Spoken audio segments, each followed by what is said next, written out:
tarde novamente, sejam todos bem-vindos à nossa casa.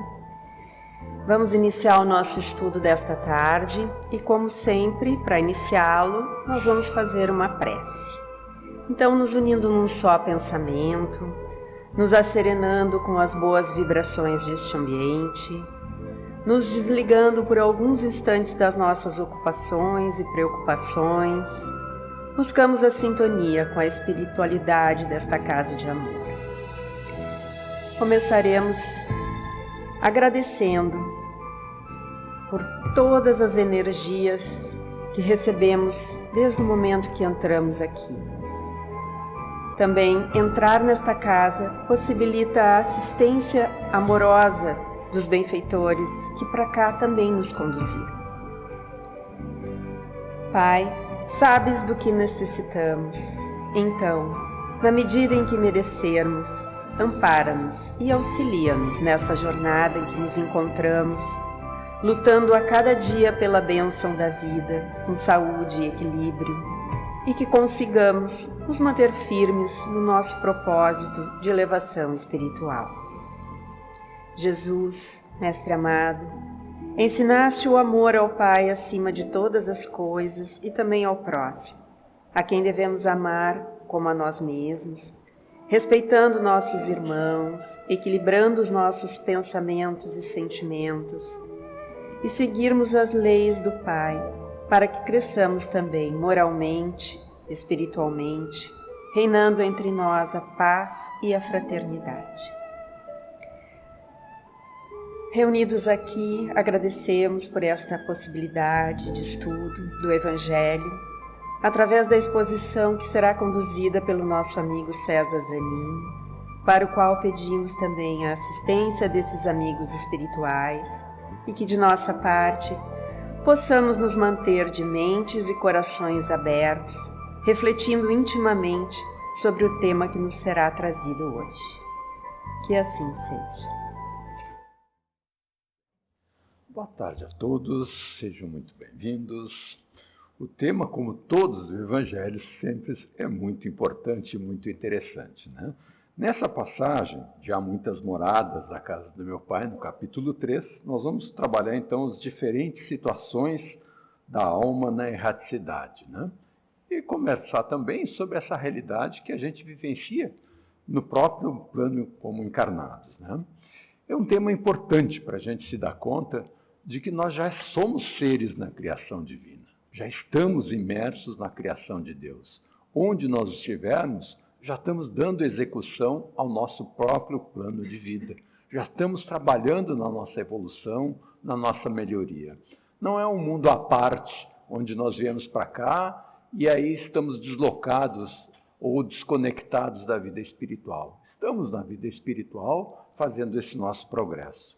Mas no início desse capítulo tem uma passagem muito bonita de Jesus que ele coloca assim: não se turve o vosso coração, credes em Deus, credes também em mim.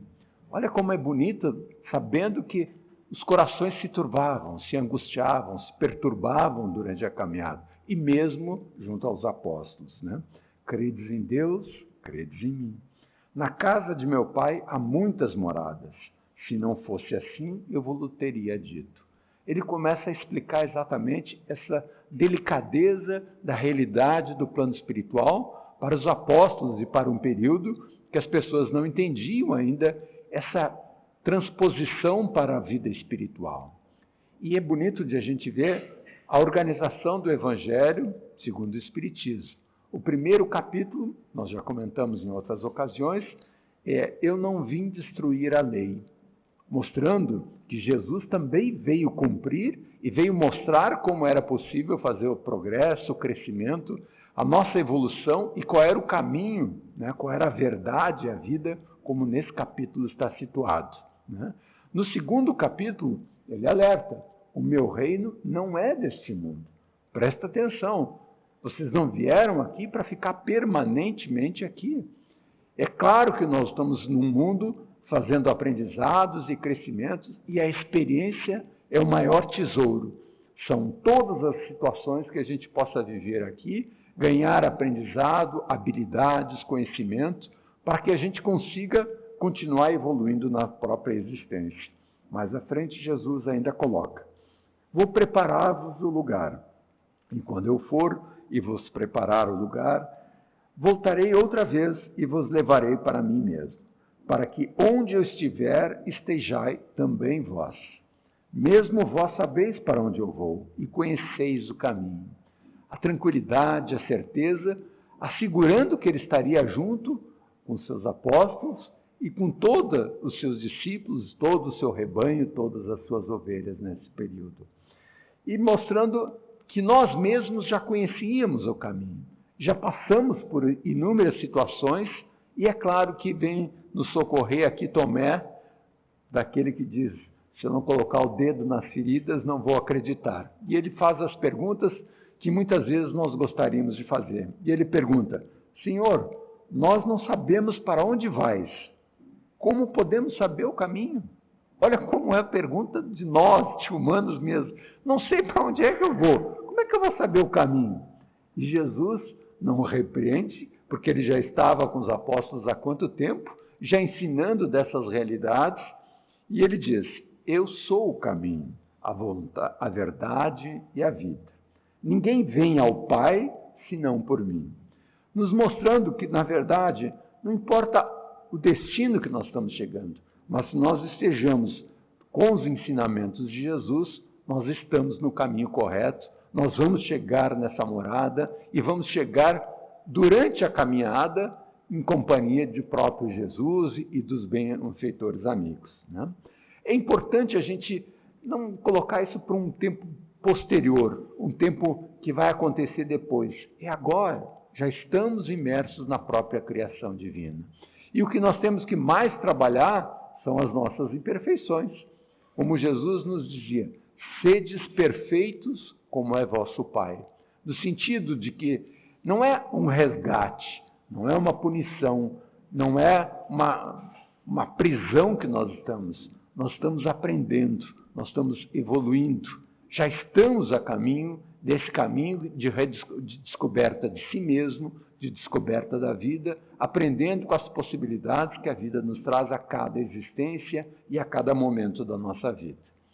É interessante que essa questão de dualidade, vida espiritual ou vida material, sempre está presente. Em todas as discussões na antiguidade ou nos debates atuais, né? Sempre é um tema que sacode os espíritos, pela necessidade de a gente experimentar a vida sem ter aquela certeza absoluta. Mas como dar uma certeza material de uma realidade espiritual? A realidade espiritual se mostra no plano espiritual. Então, essa dúvida vai se marcando, mas não importa que ela esteja presente, importa é que a gente vá construindo as boas obras e vá dando sinais de si mesmo e vá se construindo, vá se transformando. Tem uns livros muito bons, há pouco estava ouvindo vocês falar da livraria, eu gosto muito do Richard Simonetti, né? Ele já escreveu inúmeros, e é um belo presente de Natal para muita gente também. Num desses livros, ele traz de uma leveza, de uma sutileza muito grande, a conversa de um astronauta e de um neurocirurgião. E bota os dois a conversarem. O primeiro a se manifestar é o astronauta. E ele diz assim: já estive várias vezes no espaço e nunca vi nem Deus, nem os anjos. O cirurgião já diz, pela sua parte: eu já operei muitos cérebros inteligentes e também nunca achei um pensamento. O que não significa que os pensamentos não existem. Ou seja, existe uma percepção diferente. Um enxerga a matéria e o outro enxerga a causa, não o efeito. Enxerga além daquelas possibilidades. A maior comprovação da realidade é o próprio mundo. Como de um efeito sem uma causa inteligente. Quem construiu tudo isso? Quem nos construiu e quem nos dá sentido para todos os animais, vegetais e até a própria existência de uma pedra, que já tem existência nesse mundo. Se nós vamos ver na força da química, da físico-química, também existem forças de Van der Waals, pontes de hidrogênio, existem ligações, afinidades, eletroafinidades, eletronegatividades. essa força que movimenta matéria, corpos, espíritos, está presente no universo, e o valor mais alto que a gente conhece é a própria lei de amor que une a todos nós. Mas nós vamos conversar um pouco sobre esses diferentes estados da alma, né? Quando a gente fala em erraticidade, pelo menos para mim, a primeira palavra que a gente vem, quando a gente compra um livro, vem aquela errata, né? É algo que se constrói depois que o livro foi publicado. E aí a gente vai reler e percebe que algumas coisas não ficaram adequadas e a gente vai lá e corrige algumas coisas, se lembra.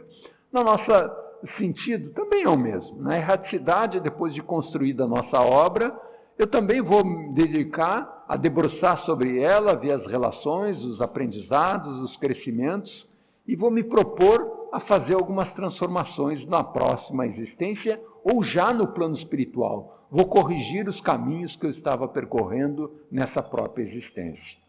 Mas nós podemos pensar essas diferentes moradas de muitas maneiras, diversas maneiras. Primeiro, são os próprios locais diferentes no nosso planeta. É a mais verdadeira realidade. Existem locais onde existe alegria, provação, ódios, amor, locais de extrema pobreza, de guerras, onde existe terrorismo, regiões de escravidão que ainda estão presentes, de domínio de milícias, de crueldades, mas sempre existe a presença de Deus e da espiritualidade superior que está presente, fortalecendo os bons espíritos, que muitas vezes estão dando seus testemunhos, estão fazendo a missão de exemplificar o bem nesses locais. Quem são esses espíritos? São mães, são pais, são filhos, são professores, são evangelizadores, que, a exemplo do Cristo, estão no local onde as coisas acontecem, para mostrar a possibilidade de viver com a realidade do amor dentro do próprio coração, vivendo o mundo material, mas com um sentido muito mais profundo, muito mais eterno e presente. Não estão distantes ditando ordens, mas estão naquele local da dificuldade, da angústia, às vezes da dor, exemplificando e mostrando, como Jesus também fez vindo junto a nós, mostrando esses caminhos que eram possíveis de libertação, de mostrar, como ele mesmo diz, eu sou o caminho, a verdade e a própria vida, exemplificada para que a gente faça também essa transposição. Também existem, sem dúvida nenhuma, diferentes moradas que ocupamos em diferentes reencarnações. Cada corpo que nós ocupamos é uma morada. Existem muitas moradas na casa do meu pai. Existem corpos doentes, que é uma morada, com significado profundo de aprendizado, de superação, de reerguer o espírito frente à aparente derrota de algo que está danificado, que não pode ser consertado, talvez até pela própria medicina, mas que o espírito transpõe, encontra novas formas de agir e manifesta o seu ser, mesmo com limitações naquele próprio corpo físico. Existem encarnações em famílias que necessitam juntos superarem angústias e erros do passado. E são corpos que coabitam, fazendo um aprendizado diferente, cada um experimentando as suas virtudes e aprendendo também com as virtudes do outro e dando sinais, às vezes, das suas fraquezas e das dificuldades para repararem caminhos. Mas estão na erraticidade, não no plano espiritual, mas corrigindo nessa encarnação os erros, as dificuldades que encontraram em outras e que se propuseram para corrigir, para melhorar essa questão. Existem corpos saudáveis, bonitos, existem corpos limitados, todos eles, a abundância e a escassez que vão trazer aprendizado para cada um de nós. Existem corpos que existem descompasso entre o corpo e a própria sexualidade. É uma provação complicada. É um descompasso permanente, contínuo, que traz ensinamentos, que traz grandes aprendizados para os que convivem e que muitas vezes fazem separações, que fazem divisões, que fazem racismos, que fazem diferenças entre sexos e isolam, criam barreiras e criam dificuldades para si mesmo. Mas todas essas oportunidades são oportunidades de aprendizado, dependendo da forma com que a gente olha a experiência que a vida está nos sendo trazida nesse momento. Existem provações de pobreza, de riqueza, a pobreza ensinando a gente lidar com a escassez e a riqueza que a gente distribua as oportunidades que estão ao nosso dispor. Todas elas são sempre diferentes oportunidades. E existem também, não só lá fora nessas experiências, mas também existem muitas experiências marcadas dentro da nossa própria existência, das nossas diferentes encarnações que nós tivemos. São existências bem-sucedidas, onde aprendemos o amor, onde aprendemos a compreensão, a paciência, e existem experiências que erramos, comprometemos, criamos ódios, dificuldades, fomos muitas vezes pouco humildes, fomos orgulhosos, egoístas nessas posições e trazemos alguns traumas, algumas regiões sombrias de entendimento que precisamos reconciliar, precisamos enxergar. E nos enxergamos de novo vivenciando a existência atual com dilemas. Faço ou não faço? Algo me diz que esse é o caminho, mas eu tenho uma vontade de não fazer assim, eu tenho vontade de atirar tudo para cima. São essas diferentes experiências recalcadas, marcadas, que nós vivemos no próprio momento desta encarnação dentro de nós, né? Então, são aprendizados que precisam ser reintegrados, valorizados, dominados, aprendidos dentro de nós. Então, a vida é experiência contínua, não depois de um determinado período da vida, mas sempre, a cada momento que nós estamos. Também existem estados da própria alma, dentro desse próprio trânsito que nós estamos enfrentando. Existem momentos de extrema alegria, existem momentos de tristeza, momentos de perdas na nossa própria vida. E como fica o nosso espírito? Nós caímos, nos abatemos, nos tornamos um eterno pedintes, desalentados com a vida, ou nós conseguimos ser aquele bom filho, aquele bom exemplar, que dá exemplo, que ilumina, que consola, mesmo estando nas mesmas dificuldades. Qual a posição que nós vamos assumir? Podemos nos colocar na posição de vítima, mas também podemos assumir a posição de quem já aprendeu mais e quem já enxerga mais à frente. Podemos ficar só pedindo, mas podemos ficar agradecendo. Qual a posição que nós assumimos na vida? Qual o nosso bagagem? Qual o nosso aprendizado que já conseguimos fazer dentro do nosso próprio coração? E é por isso que Jesus afirma: o reino de Deus não está aqui nem acolá, mas dentro de nós. Céu e Inferno, capítulo 4. Não está aqui nem acolá, mas está dentro de nós. Na forma que nós trabalhamos essa própria realidade. Já estamos reintegrados na vida, já estamos no processo da vida que existe dentro de nós com toda a efervescência, com toda a vitalidade possível. Mas, de alguma forma, o homem continua com a mesma aflição dos egípcios, dos gregos, dos romanos, das épocas recuadas.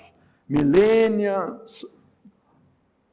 se coloca sempre a mesma interrogação. E a morte continua ferindo sentimentos, torturando inteligências, né? Mas, nesse sentido, vem o Espiritismo e tenta mostrar, pela lógica também, que não se pode vencer etapas sem o próprio aprendizado. Como transferir imediatamente para o inferno a mísera criatura que se emaranhou no mal por simples influência da ignorância? É a pergunta que Emmanuel nos faz. Que se dará em nome da sabedoria divina ao homem primitivo, sedento de caça, a maldição ou alfabeto? Mostra os diferentes estágios que devem ser respeitados, e se nós temos o livre-arbítrio, não podemos tirar a liberdade da pessoa experimentar, crescer e se dar conta da criação divina em todos os momentos da existência. Como promover ao céu, em caráter definitivo, o discípulo que apenas se iniciou na prática do bem? É complicado. Sem experiência, sem a certeza de que está progredindo, sem a alegria das próprias conquistas, sem sentir a presença de Deus em si mesmo, como que nós vamos promover esse céu eterno sem essas experiências? Então, é claro que a gente sempre ouve de gurus e profetas que é mais importante a caminhada do que a chegada, mas nós já estamos na caminhada. E esse é o ponto mais importante da nossa vida, no momento que nós estamos vivenciando. Que a alegria se reservará à esposa dedicada e fiel, que tem o esposo nas chamas consumidoras. Mostra também que mesmo nós estando em estados, às vezes, de alegria, de paz, de espírito, nós amamos. E iremos sofrer se eu não conseguir a alegria, a paz de espírito daqueles que eu amo muito. E eu não vou sossegar enquanto eu não conseguir trabalhar para essa própria realidade. E Emmanuel termina esse texto maravilhoso dizendo assim: a palavra trabalho seria desconhecida nos céus? Quando a natureza reparte missões na terra, desde o verme até o homem, todos trabalham, todos executam, todos têm valor, todos têm etapas e aprendizados. E é óbvio, então, que aqui, ou no plano espiritual, essa jornada continua. Existe, sem dúvida nenhuma, uma transformação. Existe uma mexida. Existe algo que se rompe num determinado momento, que se conclui e se assume uma nova etapa. E é assim. Nós exercitamos isso a cada ano. A gente diz, olha, o ano termina aqui. E desse ano, os efeitos ficam nesse ano. O ano que vem nós vamos agir diferente. Nós mesmos costumamos isso, um dia, o outro dia. Encerramos etapas para ter oportunidade de começar etapas novas. O que ficou lá no passado faz parte do passado, que está no nosso presente e define também as novas possibilidades que nós temos no futuro. É uma continuidade permanente já nas nossas próprias existências atuais. Então, esse tema da morte sacode. E é natural que quando alguém cruza esse portal, a gente perca as esperanças, a gente entristeça, a gente sinta a falta dessa energia, a gente lamente o que tem acontecido, mas ao mesmo tempo a gente se reassume, a gente percebe a nossa individualidade. Quando nós estamos extremamente dependentes dos outros e alguém viaja, alguém se afasta, a gente sente que também nós podemos dar conta das responsabilidades, que nós também podemos fazer algo. E assim foi que Jesus também se afastou dos apóstolos de uma forma difícil para todos eles e que coloca cada um deles à frente da sua própria caminhada, com amparo total e restrito de Jesus durante os anos que conviveram, mas depois cada um tendo que mostrar a sua própria realidade. Nesses mesmos textos nós vamos encontrar num livro bastante bom do Adenauer Novaes, que é da Psicologia do Evangelho, mostrando uma outra possibilidade desses crescimentos dentro de nós mesmos. E ele coloca assim: a conciliação de opostos é fundamental para o crescimento espiritual do ser humano. Agora ele está falando das diferenças moradas, das diferenças existências que tivemos dentro de nós, dessa conciliação de diferentes opostos, que eu tenho amor e ódio, alegria e tristeza, verdade e mentira, ódio e amor, todos esses opostos dentro de nós. E ele coloca assim: esses aspectos da personalidade não podem ser desprezados como sendo também moradas do espírito. Esses aspectos contraditórios não podem ser desprezados. Esquecer a sombra que todos temos é subestimar a riqueza da vida consciente. Ao afirmar, não se turbe o vosso coração, isto é, não se aflija, não acalente culpas nem pesares desnecessários. Há muitas possibilidades, com muitas moradas e alternativas para exteriorizar o que se sente. De alguma forma, nós temos que entender que o tombo, que a caída, nos mostra a vida de um outro ângulo. Aquele que caiu não enxerga a vida do mesmo nível daquele que está caminhando. Ele enxerga de uma forma diferente. E esse valor diferente não é ruim. Ele é uma experiência diferente e não pode ser desprezado. Olhar de baixo O aprender a se reerguer também é uma fruta, é uma experiência tão necessária quanto caminhar nos bons tempos.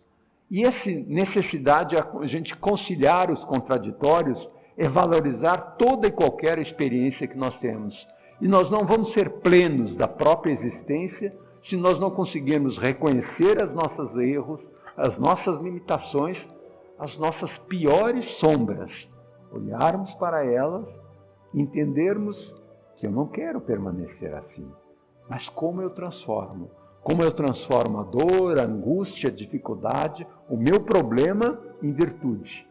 Esse é o trabalho que nós somos chamados, de reconciliar o que parece que é impossível dentro de nós. É de entendermos que toda a experiência, sem alimentarmos culpas, mágoas, sem transferirmos para os outros a própria responsabilidade, nós olharmos e fazermos diferentes. Quando olhamos uma árvore com seus nocos, com as suas dobraduras, com as suas imperfeições, mas grande, robusta e forte, cada galho, cada folha foi uma experiência construída por ela mesma e ela é bela, ela é completa no todo que ela representa para nós. E essa é a nossa construção divina nas nossas diferentes moradas que habitamos nos nossos próprios corpos atuais nesse momento que estamos presentes. É importante toda a experiência e, mais importante, não é estagnarmos, não nos abandonarmos no erro, não nos abandonarmos no mal, na maledicência, mas entendermos que os contraditórios fazem parte da nossa vida e que cabe a nós, com muito amor, amor ao próximo, como a si mesmo, construirmos o reequilíbrio dessas diferenças de visão e de opiniões que temos muitas vezes sobre nós mesmos na nossa existência. Essas são também diferentes moradas que habitam fora de nós e dentro de nós também, que devem ser consideradas e valorizadas. Obrigado. Uma boa tarde.